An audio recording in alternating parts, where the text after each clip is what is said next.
Right, discuss చేద్దాం. శ్రీనివాస్ రెడ్డి గారిని audio clear గా ఉందా మీకు? హలో శ్రీనివాస్ రెడ్డి గారిని ఆడియో క్లియర్ గా ఉందా మీకు? ఉందండి, చెప్పండి. శ్రీనివాస్ రెడ్డి గారు, మీరేం చెప్తారు ఈ యుద్ధానికి సంబంధించి? ఈ యుద్ధం విషయంలో భారత ప్రభుత్వ ప్రతిస్పందన మీద మీ కామెంట్ ఏంటి? ఇండియా కరెక్ట్ గానే రెస్పాండ్ అయింది అనుకుంటున్నారా? ఇండియా స్టాండ్ కరెక్ట్ గానే ఉందనుకుంటున్నారా? గుడ్ ఈవినింగ్ అండి మీకు, అదేవిధంగా అక్కడ ఉన్నటువంటి పాపారావు గారికి, మిగతా ఉన్నటువంటి ప్యానల్ అందరికి కూడా, అదేవిధంగా జీ తెలుగు న్యూస్ ప్రజానికానికి. బీజేపీ ఎలాంటి స్టాండ్ ఇప్పటి వరకు కూడా ప్రకటించలేదు.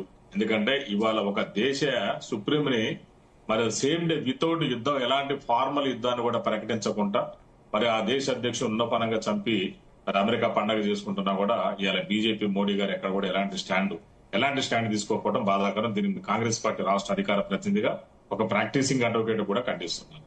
ఇంకొకటి ఏంటంటే, గతంలో కూడా మనం చూసాము, వెనుజులా అధ్యక్షుడిని ఫ్యామిలీతో సహా తీసుకెళ్లి ఒక అధ్యక్షుడిని చేతులకు బేడీలు వేసినట్టు ఒక యుద్ధ ఖైదీలాగా చూసాం మనం. ఎలాంటి యుద్ధం లేదు, విచిత్రం చూడండి. మరి అలాంటి వాళ్ళని కూడా తీసుకెళ్లి మరి వాళ్ళని కూడా అటు చేశారు. అంటే ఇలా మోడీ ఎలా ఉందంటే, వేస్తేనేమో పన్నులతో యుద్ధం, లేకపోతేనేమో మామూలుగా ఇలాంటి ఫిజికల్ యుద్ధం చేస్తున్నాడు ప్రపంచం మీద. ఒక సామ్రాజ్యవాదంతో ఆయన రగిలిపోతున్నాడు తప్ప ఎలాంటి లేదు. మళ్ళీ ఆయన పైపెచ్చి ఏమంటాడంటే, నాకు నోబెల్ శాంతి బహుమతి కావాలంటాడు. నేను ఏమనుకుంటానంటే, నోబెల్ శాంతి బహుమతి ఇవ్వలేదు కాబట్టి ఎట్లా పోయి నాకు వచ్చిన పేరు వచ్చింది, ఇక నేను ఇదే చేద్దామని, యుద్ధాలు చేద్దామని డిసైడ్ అయ్యండి అనుకుంటున్నాను. సేమ్ డే ఏదైతే ఇరాన్ మీద ఎలాంటి ఫార్మల్ యుద్ధం ప్రకటించకుండా అదే రోజు పాపం ఖమేనీని చంపారు. ఇది మనం ఒక ప్రజాస్వామ్యవాదులుగా, ఒక డెమోక్రటిక్ గా మనం దీన్ని ఖచ్చితంగా ఖండించవలసినటువంటి బాధ్యత ఉంది ఇక్కడ. ఎందుకంటే బీయింగ్ అడ్వకేట్ కూడా ఇవాళ మోడీ గారు కూడా ఆలోచించుకోవాలి. ఎందుకంటే ఆయన కూడా ఆలోచించుకునే అవసరం ఉంది. ఇవాళ దీని మీద ఒక కరెక్ట్ స్టాండ్ మరి బీజేపీ ఈ రోజు వరకు కూడా కరెక్ట్ స్టాండ్ తీసుకోలేకపోతుంది. 142 కోట్లకు జనాభా ఉన్నటువంటి భారతదేశానికి మరి ప్రాతినిధ్యం వహిస్తున్నారు మోడీ గారు. ఎక్కడ కూడా క్లారిటీ లేదు. ఇవాళ ఏంటికి ఆయన ఉద్దేశం ఏంది? ఇవాళ ఏదైతే ఇరాన్ ఒక న్యూక్లియర్ వార్ తయారు చేసుకుంటుందో అదే ఆయనకు నచ్చలేదు.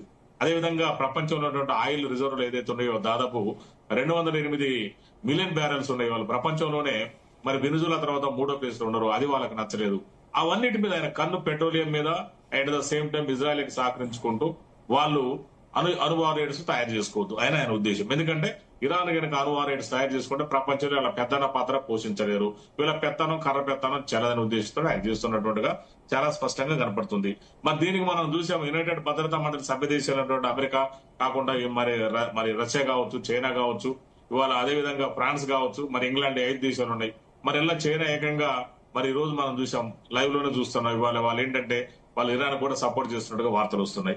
ఈ 5 దేశాలకు కూడా మరి అణు సామర్థ్యం ఉంది. ఇవి కాకుండా మరి ఇండియా, పాకిస్తాన్, అదేవిధంగా ఇజ్రాయెల్, మరి ఉత్తర కొరియా కూడా ఇవాళ అణు సామర్థ్యం ఉంది. వాళ్ళు అణు సామర్థ్యం తయారు చేసుకుంటున్న ఉద్దేశంతో నటాంజ్ అనే అణు విద్యుత్ కేంద్రం మీద వాళ్ళు మరి దాడి చేసినట్టు కూడా మనకు సమాచారం తెలియవస్తుంది. మరి ఇట్లాంటి ప్రాక్టికల్ డిఫికల్టీస్ ఉన్నాయి. ఇప్పుడు దానివల్ల ఏమవుతుంది, దానికి మరి ఒక జలసంధిని కూడా ఉంది. ఆ జలసంధిని కూడా మరి అర్బుద్ జలసంధిని కూడా మూసేయడం జరిగింది. దానివల్ల మనకు పెట్రోల్ రిజర్వ్ లేవు. మరి మనకు టైం కూడా సరిపోదు. మనకి 10-15 రోజులలో కూడా పెట్రోల్స్ అన్ని మరి పెట్రోలియం ప్రొడక్ట్ ఉత్పత్తులు కూడా అయిపోతాయి. అయిపోయిన తర్వాత మన పరిస్థితి కూడా దారుణంగా ఉంటుంది. మరి ఇట్లాంటి పరిస్థితుల్లో మోడీ గారు ఎక్కడ కూడా క్లారిటీ లేదు. ఆయన ఏం మాట్లాడతారు, నిమ్మకు నీరెత్తనట్టుగా కాముగా ఉన్నాడు. మరి ఆయన నోబెల్ బహుమతి కావాలంట. మరి చేసేవేమో యుద్ధాలు, లేదంటే అణు యుద్ధాలు, లేదంటే ఆర్థిక యుద్ధాలు, 2 యుద్ధాలు. మన దేశం మీద ఎన్ని దాదాపు 25%, 50% ట్యాక్స్లు ఇచ్చారు. ఆయన పైపు ఉచిత సలహాలు, ఇందాక మన పాపారావు ఉచిత సలహాలు ఏమిస్తారంటే అమెరికాలో ట్యాక్స్లు కట్టుకొని ఉండాలంటే ఇతర దేశాల మీద పన్నులు వేయాలంట. ఆ పన్నులు వేస్తే ఆ వచ్చిన డబ్బులతోటి వాళ్ళు ట్యాక్స్లు కట్టుకుంటే సరిపోతుంది. ఎక్కడైనా కామెడీగా ఉంది. వాళ్ళ దేశాల ఇన్కమ్ ట్యాక్స్ మనది బయట దేశాల మీద పన్నులు వేయటం ఏంటంటే ఇదే లెక్క. అంటే ఎక్కడ కూడా క్లారిటీ లేదు. శ్రీనివాస్ గారు, నేను అలా ఏమని ట్రంప్ చెబుతున్నాడు, నేను ట్యాక్స్ మీరు అన్నారు కదా. అంటే మీరు అన్నట్టు చెప్పట్లే, మీరు సైటేషన్ చేశారని చెప్తున్నాను నేను. మీరు అన్నారని చెప్పట్లే, మీరు సైటేషన్ చేశారు కదా. సో మీరు చేసింది అయ్యో మీరు మిస్గైడ్ చేస్తున్నారు, రాంగ్ ఇంప్రెషన్ ఇస్తున్నారు, మీకు అర్థం కావట్లేదని చెప్పింది. ట్రంప్ ఇలా అంటున్నాడు, నేను ఇన్కమ్ ట్యాక్స్ వేయకుండా ఉండాలంటే ఈ దేశంలో విదేశాల నుంచి వచ్చే సరుకుల మీద టారిఫ్లు వేస్తానని ట్రంప్ అంటున్నాడు. వాడు దొంగ అంటున్నా నేను మీరు నన్ను అర్థమైంది పాప. నేను అదే చెప్పా, మీరు చెప్పిందే నేను చెప్పాను. నేను అంటే ఏం లేదు, సైటేషన్ చేశాను మీరు తప్ప. మీరు అన్నట్టు స్వామి. అయితే ఇక్కడ ఏంటంటే ఇక్కడెక్కడ కూడా మోడీ గారి క్లారిటీ తీసుకోవాల్సిన అవసరం ఉంది. మన స్టాండ్ తీసుకోవాల్సిన అవసరం ఉంది.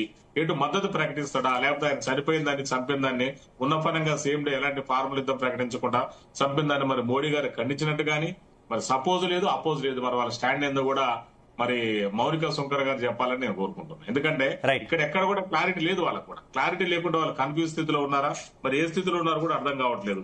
మరి రోజుకి 7,000 కోట్ల రూపాయలు ఖర్చు అవుతున్నాయి యుద్ధం చేయడం వల్ల అని చేసి మళ్ళీ ట్రంప్ గారే ప్రకటించుకుంటున్నారు. మరి అంత అవసరమా ఇక్కడ? మళ్ళీ యుద్ధం 4-5 వారాలు యుద్ధం నడుస్తుంది, ఇంకా అయిపోలేదు యుద్ధం అయిపోలేదు అని ఆయన ఏమనుకున్నాడంటే వాస్తవంగా ఇరాన్ అధ్యక్షుడు సుప్రీం కమాండర్ని చంపేశాము, ఖమేనీ గారు చచ్చిపోయారు, యుద్ధం అయిపోయింది అనుకున్నారు. వాళ్ళకి క్లెయిమ్ లేదు, వాళ్ళ దగ్గర అన్ని ఆయుధాలు లేవలేక అంతకు మించిన ఆయుధాలు ఉన్నాయి వాళ్ళ దగ్గర. ఆయుధ రైట్, ఓకే ఓకే రైట్. మనతో పాటు మౌనిక